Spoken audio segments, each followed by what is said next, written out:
Hey, hi, I'm Rosie Germer, and I'm going to show you today about how to make DIY hot cocoa bombs.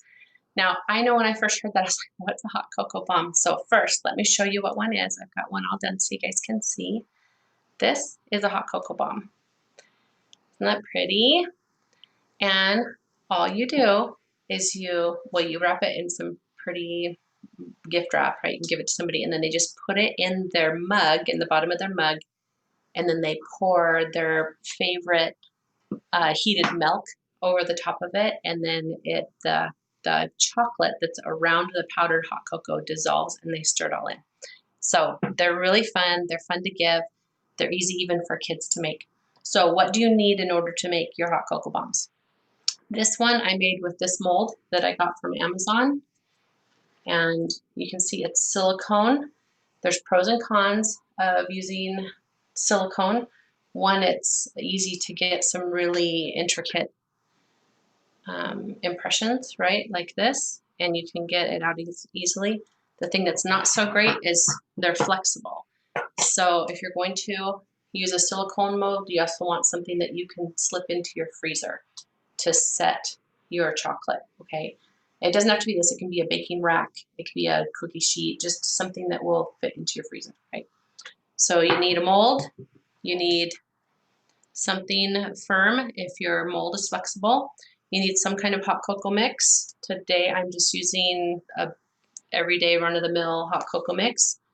I also have a recipe that I'll share with you guys. I don't have it here with me, but by using, if you're, like if I was making them for my friends, then I'd be using organic, high quality things like this, but I wanted to show both ways. So the recipe I'll share with you uses coconut milk powder as the creamy part and cacao and a little bit of monk fruit sweetener to make a powdered cocoa mix to use instead of this pre-made one. But this is something I have on hand, and I actually recommend, like, the first couple that you make, do it with just stuff you have on hand, like this, right? Those of you that are on Facebook, I am so sorry I can't see the comments while I'm live, but once I take it off of Zoom, then I'll answer your questions. So just go ahead, pop them in the comments. If you're catching this on YouTube later on, I'll check the comments there too, so I can answer your questions, okay? The other thing you're going to need is some kind of chocolate. So one version that you can just buy, candy melts like this. You can get them online, or you can get them at your local craft supply place. So this is kind of like the easy, maybe do it with your kids, maybe stuff you have on hand kind of version. Or you can use different chocolates that you might have that you use for baking. We have family members where we need to be gluten-free and dairy-free, and so we have these on hand too. And then besides that, you just need a way to be able to get it cold, like your freezer or even your fridge. Now you can try to just not to skip that step, but the thing is it'll take a lot longer. So it's nice to be able to have something to chill it, to get your chocolate shell to harden and to be able to move along more quickly. So I'm going to show you the difference between the candy melts, what they melt like, and what the hot chocolate melt, or what the chocolate chips melt like, and what a difference it'll make for you. So if you haven't ever done anything with candy making before, water is death to chocolate. So you don't ever want to get water in your melted chocolate. So keep a towel handy, right? And I honestly wipe the bottom. Just make it a habit anytime that you pick it up or move it around, because then you would accidentally drip in another one. And I'll show you in just a second too what I use to keep my chocolate warm. So you can see the consistency of this. See how it's nice, and it's not too thin, it's not too thick. It just drizzles down, right? This is because this is made specifically for doing these kinds of melts. All you have to do is melt it. There's directions to microwave, or it says you can do a double boiler. Let me show you the dark chocolate, the difference between how it came up, because it was from chocolate chips that I just melted, and I haven't done anything else to this. So this is the chocolate chips, and I think you'll be able to tell it's thicker. Can you guys see how it's thicker? Which is okay, but you'll end up with a thicker shell, It'll take longer to set when you're trying to make the outside part of your candy or your chocolate bombs. And it can then take longer to melt in the cup, which is okay. So the solution to that is in here, I have a bag. I don't think that was a full bag of chocolate chips because it's only a little over a cup. So what I would do is take about a tablespoon of coconut oil. This is raw coconut oil, and put that right in there too. And I'm going to let that melt, and that's just going to thin it just a little bit so that it is easier to manage in the molds. So let me tip this so you guys can see my setup. You can use a double boiler, but if you don't have one, maybe you see you have something like this, where this is a skillet and I have water in it, and then I just have the temperature set to about 150. You know, there's no marker for 150. It's just a little bit above warm. You can tell it's the right temperature because I can put my finger in, but I can't leave it for a long time, right? That's enough to keep the chocolate melted, and it's not going to scald the chocolate or burn the chocolate.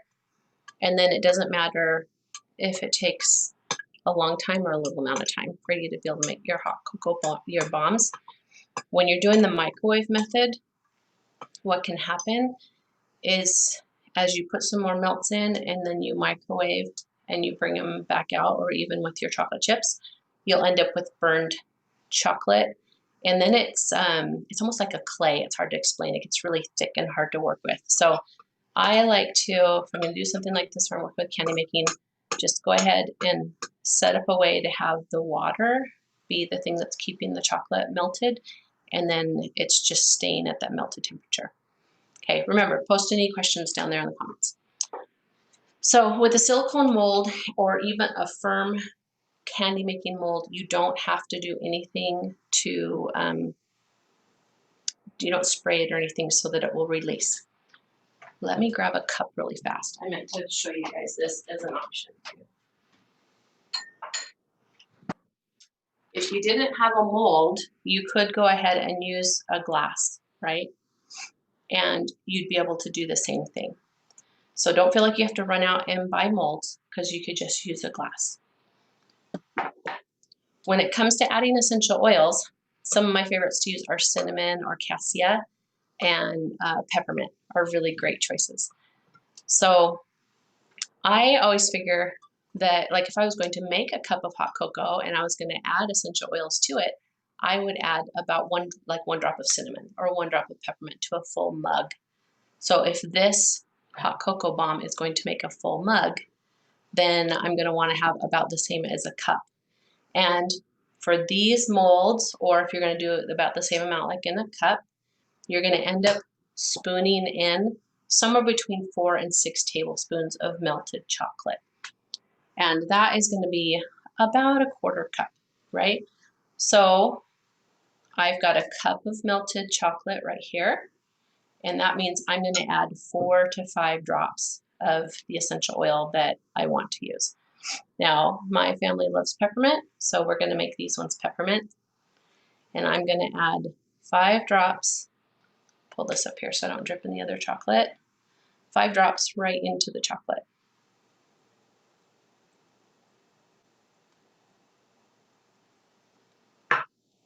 And I'm just going to stir that in. And you can always just give it what smells good. You can always give it a little taste too, right? My hands are clean. Dip my pinky in there.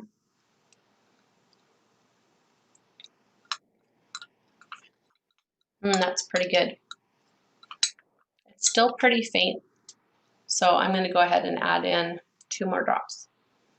We like the flavors of essential oils. Like, we're used to them in our home. People that come over here, the people that we've been gifting things to. Yep, that's better. I definitely can smell that more. Okay, so then what you're going to do is you're going to take your mold, and again, I've got this one on something firm because it's flexible, right?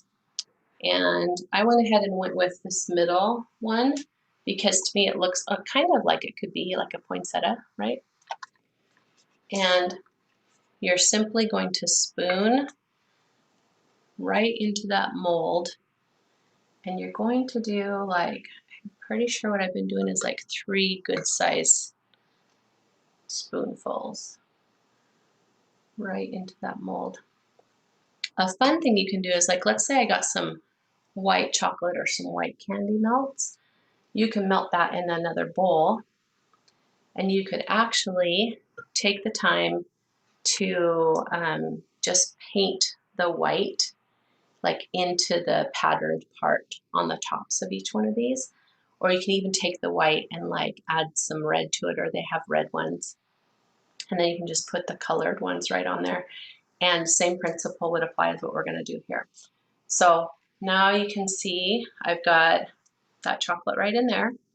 And because I only have one in there, I'm gonna go ahead and not do the board because I want you guys to be able to see.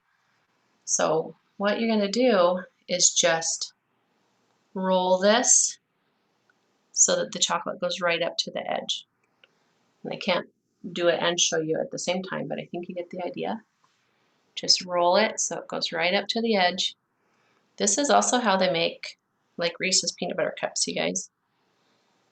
Is you make a shell, got powdered right there. So I've got the chocolate all around. I'm double checking that I don't have any places that the chocolate didn't cover. I usually do it twice, all the way up to the edge, just to make sure that I've got it. And then you go ahead and you pop that into the freezer like this. So if you're to look in here, you can see I've got kind of thicker chocolate covering the design part, which is going to make it more stable for when I'm popping it out. And then I've got a layer of chocolate all the way up around the edge. So I'm going to pop this in the freezer for a sec.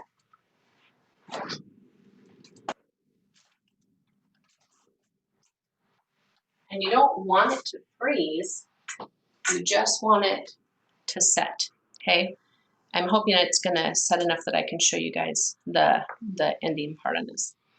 So then the directions for this hot cocoa is 3 heaping tablespoons, which is a little less than a quarter cup. So I've got a quarter cup scoop in here. So if this were the one that I was working on and it was still in the mold, then after it comes out of the freezer, then I would just put the powdered hot cocoa in there. And then what I typically do is tap or give it a gentle shake back and forth so that the powder will self-leaven, right? And once it is even on the top, then you're just going to seal off the top of your hot cocoa bomb with some more of your melted chocolate, and then you put it back into the freezer. Just enough to get it set. You don't want it to freeze. All the directions for working with chocolate and like doing the candy melts, you can find those all over the internet. So how do you know if it's set? I hope you guys can see. Can you see how it's glossy on the part down in deeper that is still, it's shiny, that's not set, but if you look up here on the edge where it's thinner, that's not shiny anymore. So this isn't actually ready for me to put the hot cocoa quite in yet. Just a little tiny bit more and it will be ready.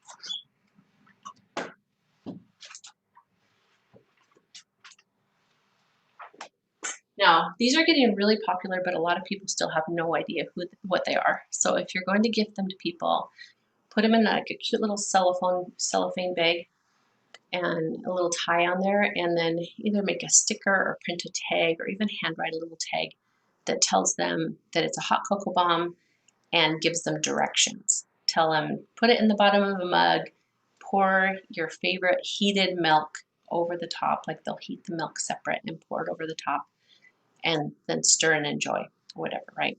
So let's talk about some other fun things you can do with them when they're like this.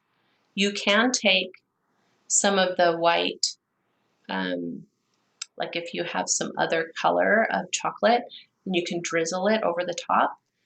Or you could also take, if you took a little bit of the chocolate and put it on the top to make it so that there was some things it could stick to, you could like crush up some candy canes and then sprinkle those on the top, and you can decorate the top too before you gift them. Okay, let's check on that in the freezer again.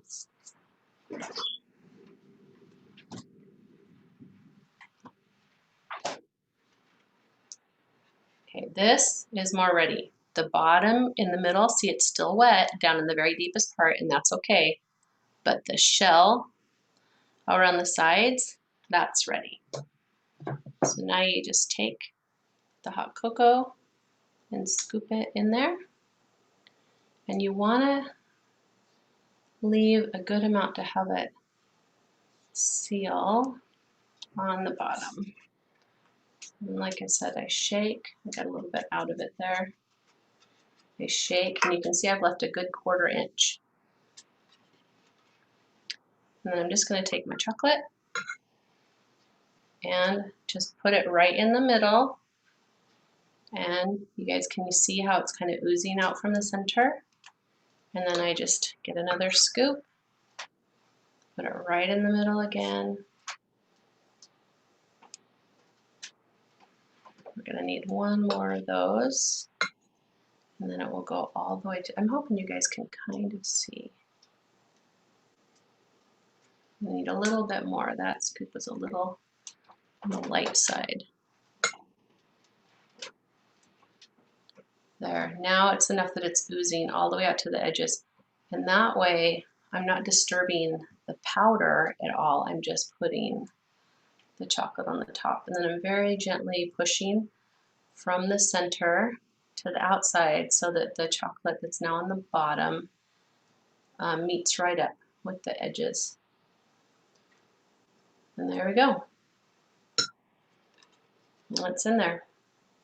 If you tap too much, then any air that's inside of the hot cocoa can come tapping out, but it's okay to give it a couple of taps just to make it so that it flattens out, right? So that your chocolate gets flat.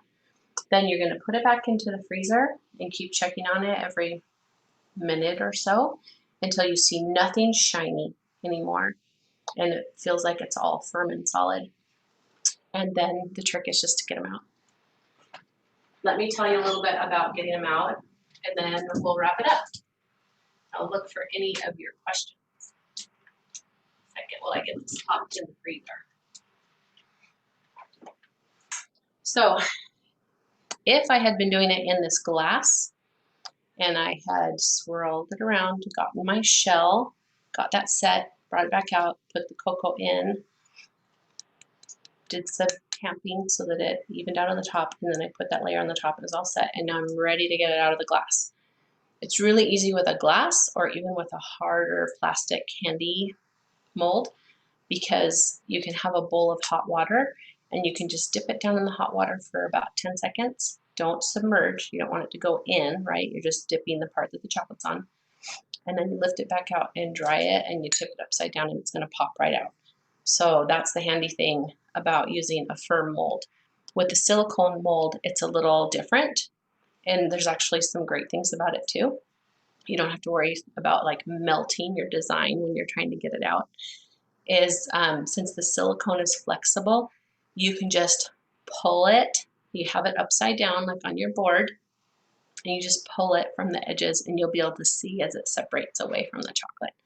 And then when you get so that all that's still kind of not stuck, but you can see that it still has adherence there, and you're on the top, then all you have to do is just give it a little push as you pull it up. So a lot of people, what they do for doing their hot cocoa bombs is if they have gotten a set of 6 of molds like this, they actually cut them apart.